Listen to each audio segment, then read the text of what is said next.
Hi guys, Yacca here. So we've had some nerfs incoming, and I think this is a good opportunity for me to explain how I go about getting a little bit more dust out of my collection. And a good time period is when these nerfs are incoming. So I have a special strategy around whenever I open packs and what I do with my card collection. If you go to my collection screen, you'll see um, that I have a lot of extra cards that I have not disenchanted. And I resist the urge of getting that extra dust in. I know I have a lot, and I also invested a lot in several packs. But nonetheless, even though I have more duplicates, as you can see on the screen, I resist the urge of disenchanting that. When I had less of a collection, of course, there were some cards that, well, in order to build a competitive deck, I would disenchant some of the cards. But the cards that seemed a little bit more broken than the rest, I would do my very best to hang on to those cards and also try not to disenchant at all. That's what I've been doing for some time here. Because whenever you disenchant extra copies, you also still get the full dust value if you were crafting the card, and that actually amounts to quite a bit. I've just looked through the cards that we've got nerfed right now, and those cards, if I were to just disenchant them and we didn't have this disenchant bonus, it would be roughly in the area of 2,700 dust that would get out of the cards, disenchanting all of it. Right now, with the nerfs that we've had now and the full dust disenchant, we have roughly 8,000 dust. So you can see this is kind of the idea behind it. You get much more out of waiting, being a little bit patient with your collection. Of course, you want that viable competitive deck, and by all means build that, but try to be a little bit careful about which cards you specifically disenchant whenever you need to make a decision like that. So the cards that we've got nerfed right now, which we can just shortly discuss, I think they are all very good. I don't think there's generally, when a nerf hits Hearthstone, it is kind of, at least sometimes, that the deck that is being targeted falls completely out of the competition.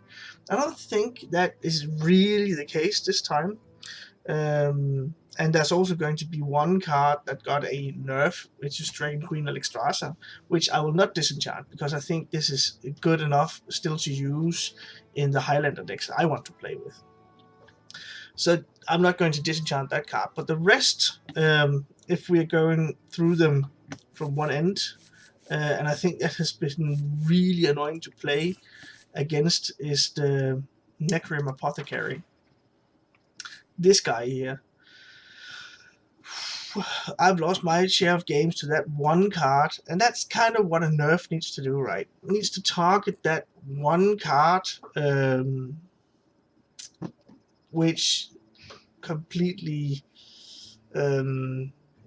sets a dampener on the entire metagame. When you're playing against a rogue, you're just sitting there, fingers crossed. Hey, please don't draw any Necrim Apothecaries.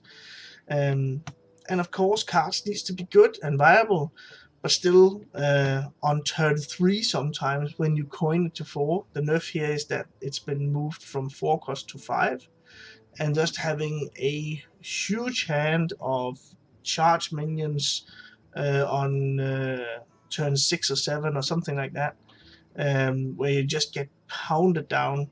That's not a fun experience, and I think this will allow for a little bit more game with the rogues. But still, it's possible for them to do their game plan. It's still a very powerful card. Right now, I'm not playing with that rogue deck, so I can safely disenchant it.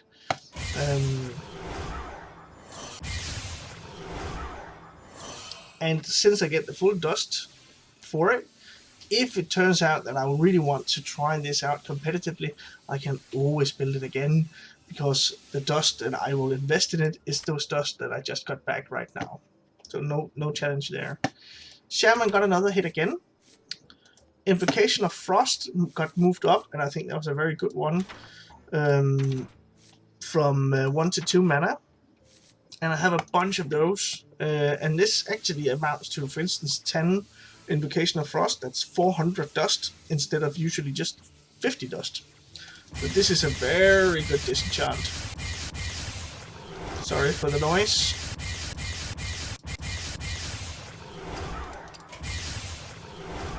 There we go.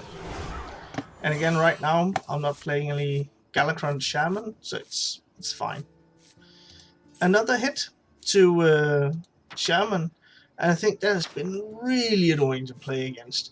Dragon's Pack was previously +3/+3, and it will, those wolves that summoned the Spirit Wolves, that 6 health is so difficult to manage. If you just look at something like Kronks, if Galakron has been dropped on the board, and you throw down a really powerful legendary like Kronks, which has the auxiliary devastation effects, he can target the board with a full board clear of 5 damage. 5 damage won't even get rid of those Spirit Wolves. It will now, and I think this is a very good nerf. I think it should have been like this from the beginning, and it's still a very powerful card. I'm just not going to play with the Galakron Shaman right now, so I'm going to disenchant them. Alright. So, Warlock. A nerf to Fiendish Circle. No, not Fiendish Rites, sorry. There's a lot of fiends in here. Fiendish Rites got nerfed from 3 cost to 4 cost. And I have played against the Zoo Warlock, and I do see why this is a little bit too powerful on 3. I am a bit concerned for the Zoolock playstyle that the 4 cost nerfs it into the ground. Because for 4 mana, you essentially, that card just generates 2 demons and gives them +1 on attack, both of them. So it will generate 2 2/1 demons. Of course, the idea behind Fiendish Rites is also that you do a permanent buff on the rest of the board as well. Just don't see the board state being stable enough that you can maybe drop some minions and drop a Fiendish Rites as well. I do think this nerfs it into the ground, but we can get our full dust refund. Sure. And there we go. We can always craft them again, and that's if we open more packs for arena runs or whatever. It's likely that we get them again. It's just common cards. They are likely to be in there. Then we got 2 cards in Warrior. One of them we actually have here, Sign of Ruin. I think this is also a very good nerf, because previously you could draw with Galakron for 7 mana. You could draw buffed Sign of Ruins, and then you can run out 3/7/6 dragons that could just pound your opponent's board, even though it's just rush and not charge. That's still 21 points of damage distributed along 3 bodies on the board, and that is simply too powerful. So you can't do that in 1 turn for 10 mana right now, unless you save the coin until the very end. So I think this is definitely a very good nerf. And I have right now stopped playing